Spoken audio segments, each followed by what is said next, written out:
بسم اللہ الرحمن الرحیم وصلی اللہ علی النبی الکریم۔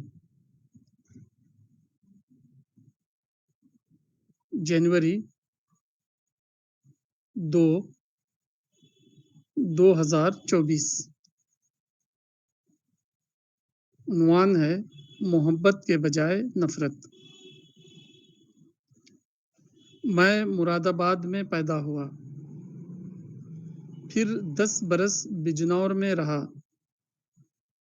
16 برس دہلی میں، اور اب 35 برس سے حجاز میں ہوں۔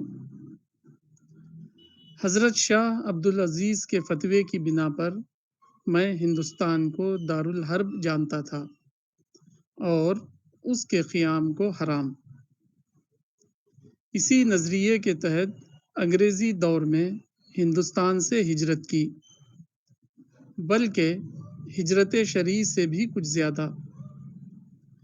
یہ معاملہ میری نظر میں اتنا سنگین تھا کہ حجاز آنے کے بعد دوبارہ ہندوستان واپس جانے کے تصور کو بھی میں ناجائز خیال کرتا تھا۔ ایک بار میں بیوی کے ساتھ حج کے لیے گیا ہوا تھا۔ عرفات کا میدان تھا اور عصر و مغرب کے درمیان کا وقت۔ یہ وقت میدان عرفات میں گناہوں کی بخشش کا ہوتا ہے۔ میں نے اپنی اہلیہ سے کہا کہ یہ گناہوں کی معافی کا وقت ہے۔ سب سے بڑا مسئلہ حقوق العباد کا مسئلہ ہوتا ہے۔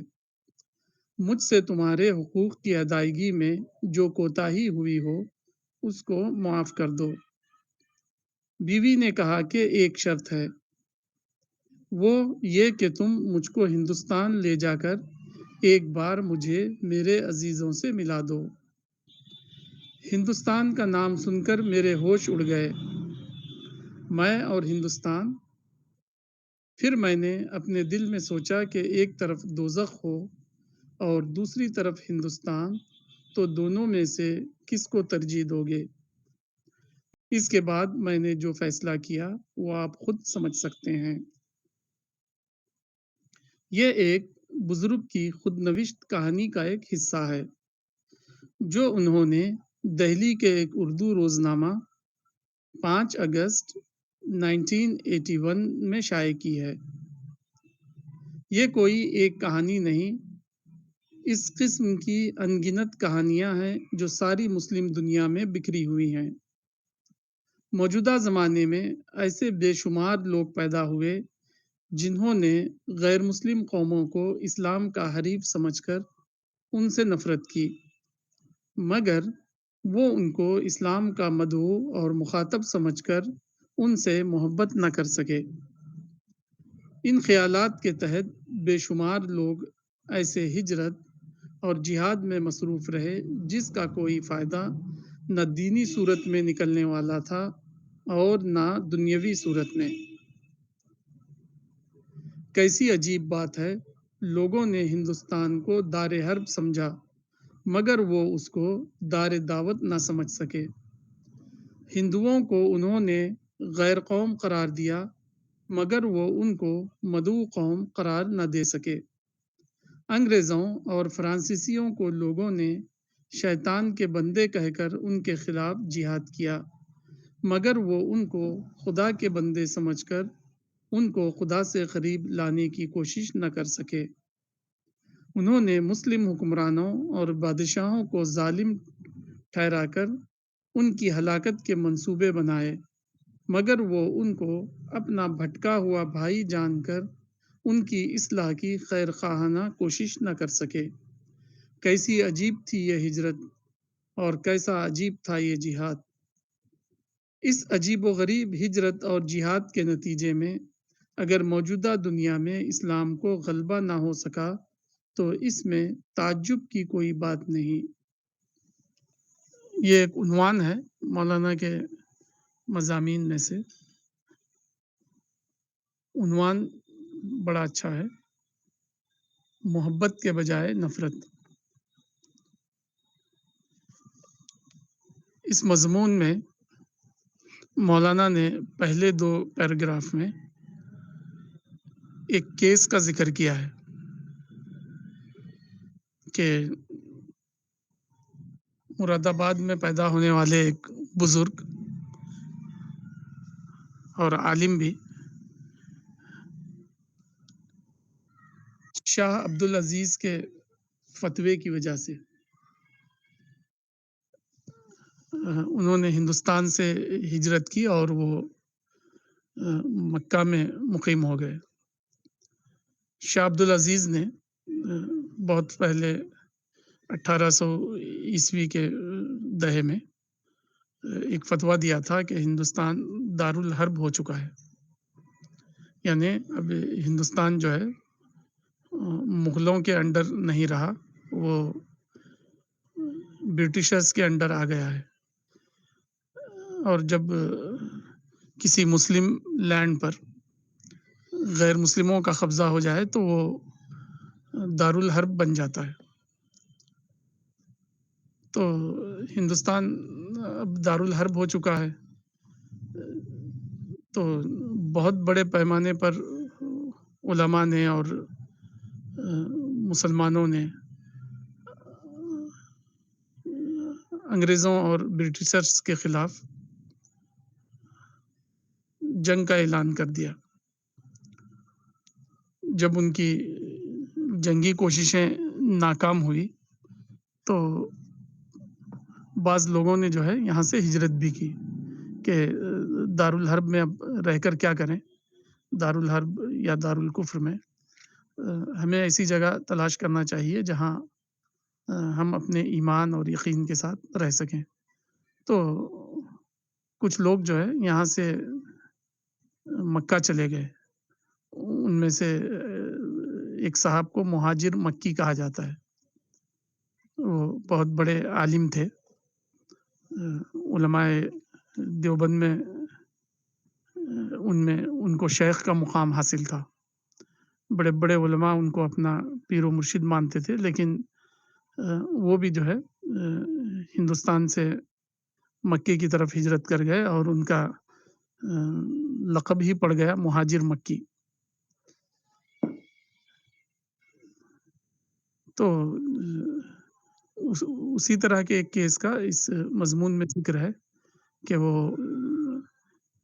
یہاں سے مکہ چلے گئے اپنی فیملی کے ساتھ اور پھر کبھی لوٹ کر وہ انگریز حکومت کے انڈر واپس نہیں آنا چاہتے تھے۔ ایسا ہی ایک معاملہ ان کا بھی ہے، مولانا محمد علی جوہر صاحب کا۔ مولانا نے شہادت غیر حق کے عنوان سے ایک مضمون لکھا ہے، اس میں بتایا کہ جب فرسٹ راؤنڈ ٹیبل کانفرنس ہوئی تو مولانا محمد علی جوہر سمندری سفر کرتے ہوئے انگلینڈ پہنچے، وہاں انہوں نے ایک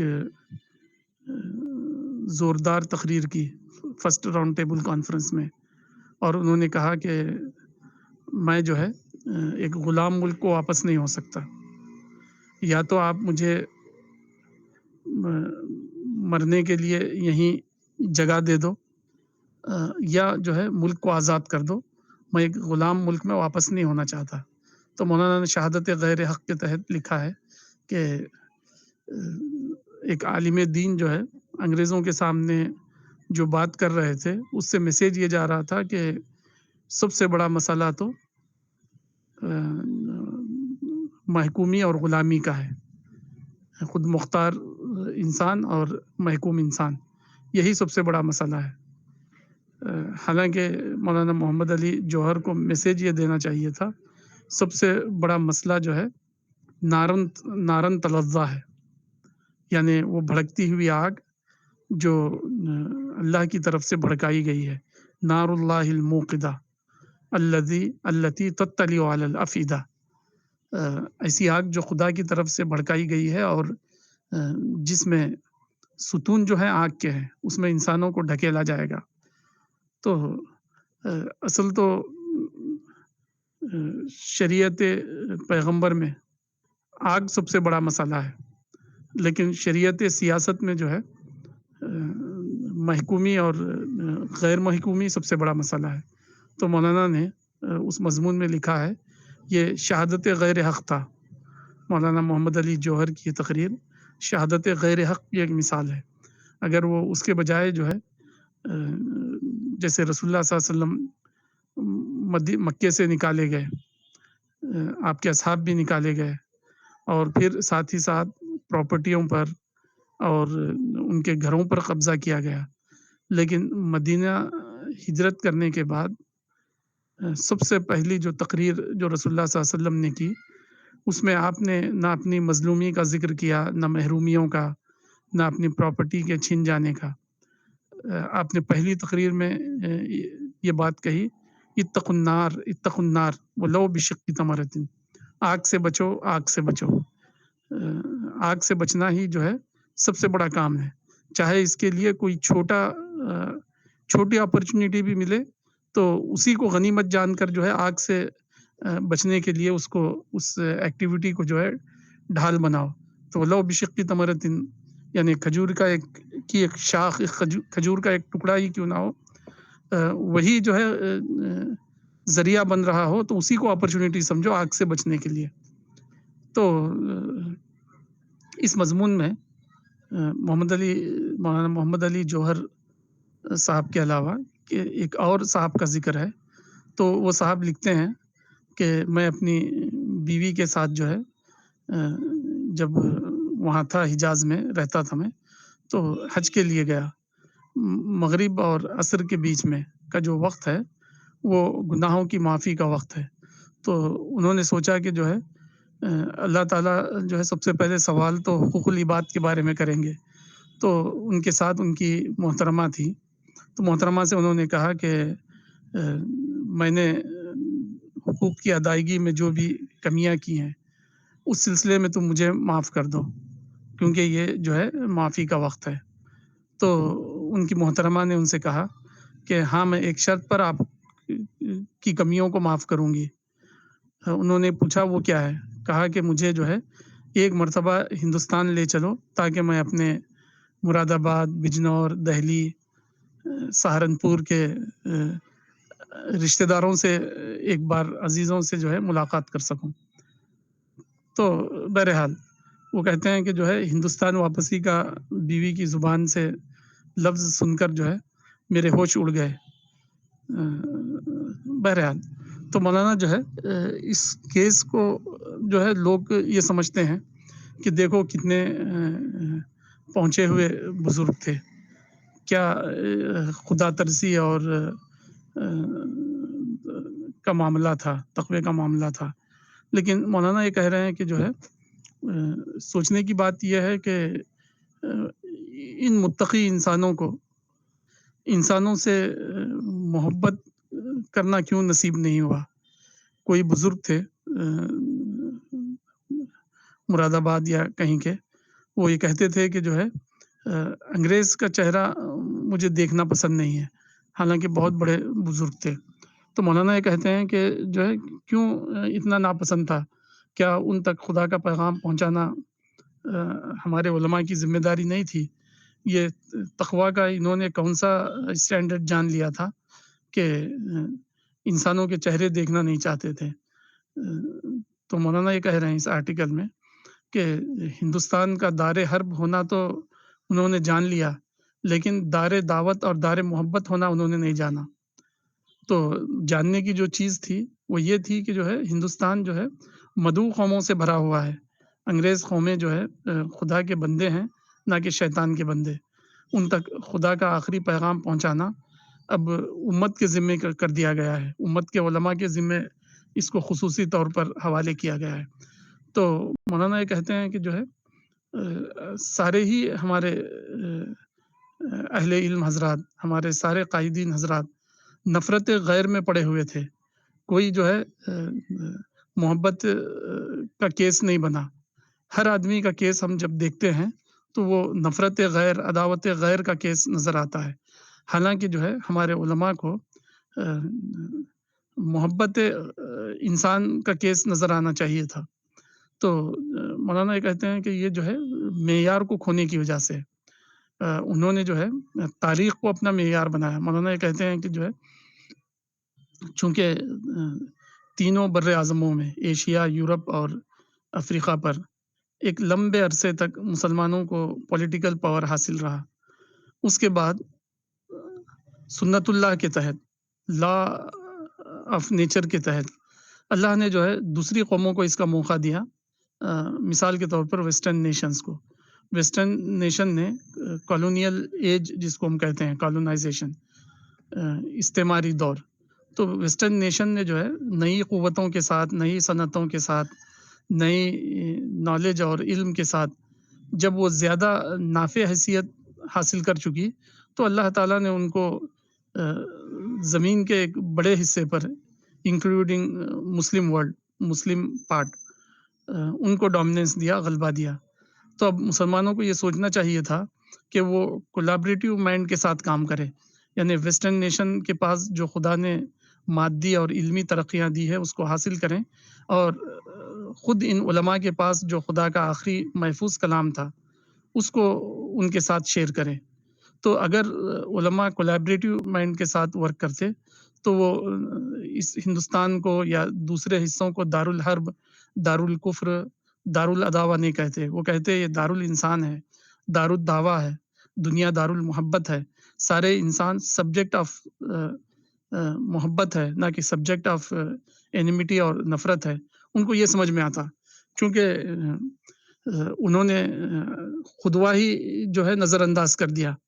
خدوا تھا رسول، اصحاب رسول، انہوں نے خدوا بنا لیا تاریخ کو اور جو ہے میٹیریل چیزوں کو، تو جس کا نتیجہ یہ ہوا کہ ان کو ساری دنیا کی قومیں غاصب اور ظالم، انجسٹ، اکوپائر، اپریزر نظر آنے لگی۔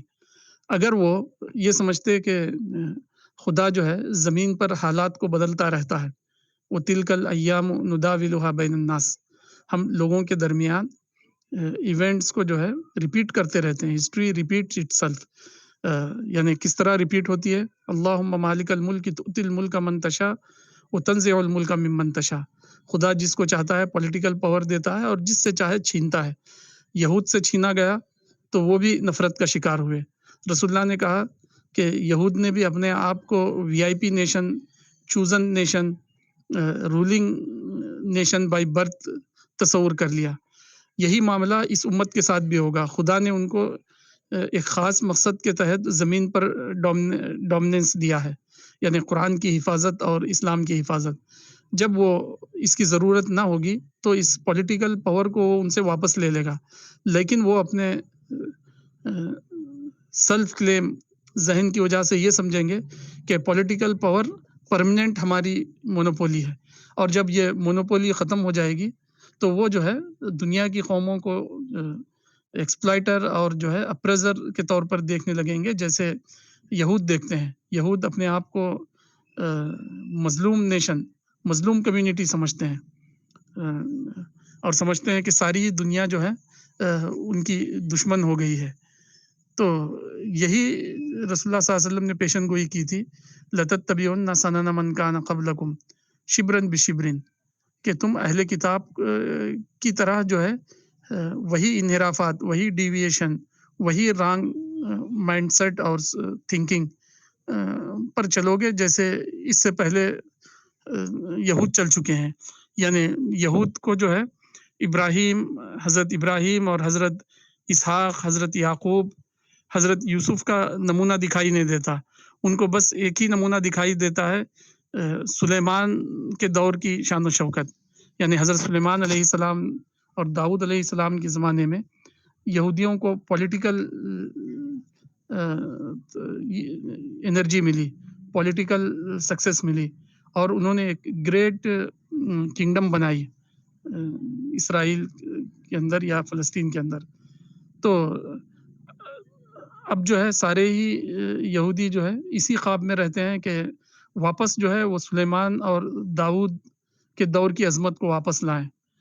موجودہ جو زیونسٹ تحریک ہے، مومنٹ ہے، اس نے حضرت ابراہیم اور حضرت اسحاق کو نمونہ نہیں بنایا، انہوں نے جو ہے اپنی پوری ہسٹری سے ایک سلیکٹڈ پیریڈ کو لیا، جس کو جو ہے سولمن اور ڈیوڈ پیریڈ ہم کہہ سکتے ہیں، جبکہ یہود جو ہے اپنی پولیٹیکل پاور کی پیک پر تھے، تو انہوں نے جو ہے اس کو اپنا